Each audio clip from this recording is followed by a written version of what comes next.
Meantime, boo-hiss, maybe, on the Federal Reserve cutting interest rates by 0.25 percentage point today, despite the fact that inflation is nowhere near tamed.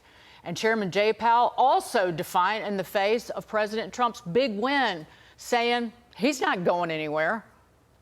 Some of the president-elect's advisors have suggested that you should resign. If he asked you to leave, would you go? No. Can you follow up on, do you think that legally you're not required to leave? No. Joining us now, Breitbart economics and finance editor John Carney. John, this is a jump ball. He said, it's the law. I'm not leaving.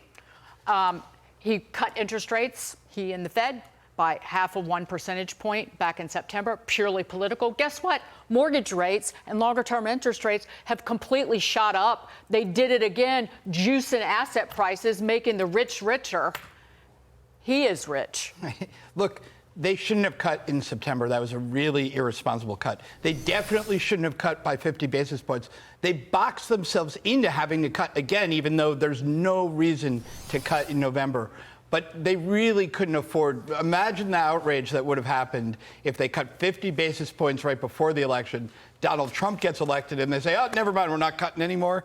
They put themselves in an impossible position. The market knows that they can't cut on the schedule that they had telegraphed before.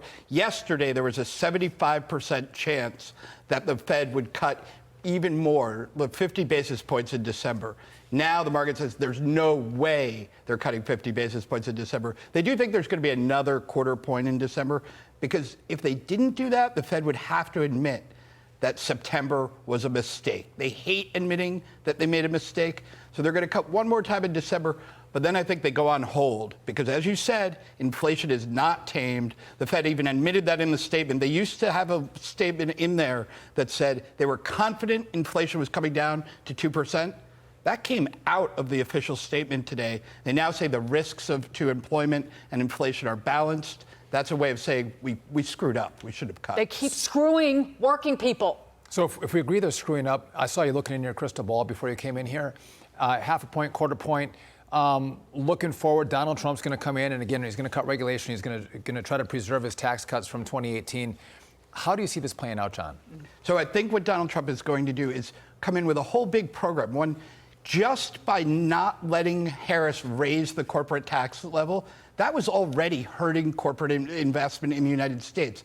Because if you're a business, you don't just go by what the tax level is now, but where you expect that it's going. Just by having Trump in there, it's already a tax cut, frankly. He's saying he's promising even further tax cuts for domestic manufacturing. You guys were just talking about regulation. Getting rid of regulation is huge. Again, though, even before he starts getting rid of regulation, the fact that we're not going to have another $2 trillion of regulation put on businesses is a form of loosening in the economy. It's going to revive the economy.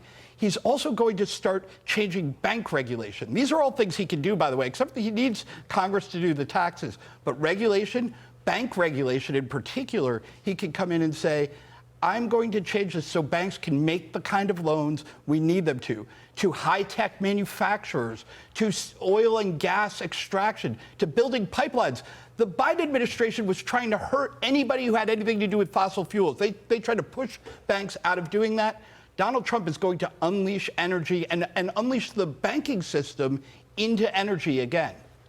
So, John Carney, you have handed the asses back to those people who continue to dismiss folks who voted for President Trump on the economy. They want something better for themselves. But before I get your response, I want you to listen to some more, people who had their asses handed to them.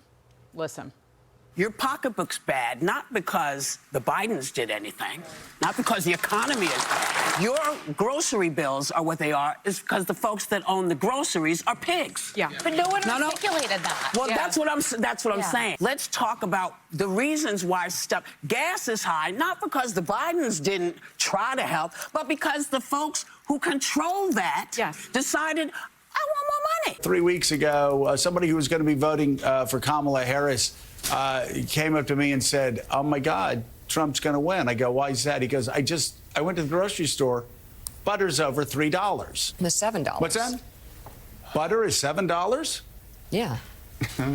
What? Some Is places. it framed in gold?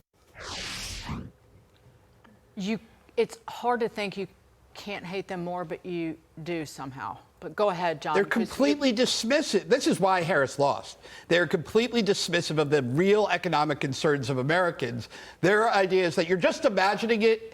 And by the way, they're attacking grocery store owners. Grocery stores. These people have almost no margin at all. They lose money on most of what they sell and hope to make it up on fresh produce.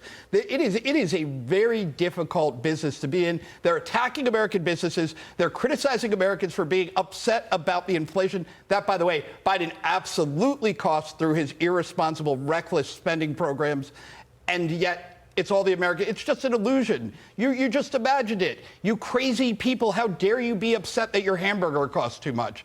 I cannot. This is why they lost. And yet they're still doing it. I can't believe that they didn't learn their lesson from this election. 51% of America voted against their policies, and they're saying, oh, those people, they're all just crazy and delusional. And they weren't just Republicans. The Democrats got hurt by the same inflation, and they're all like, we can't stand this anymore.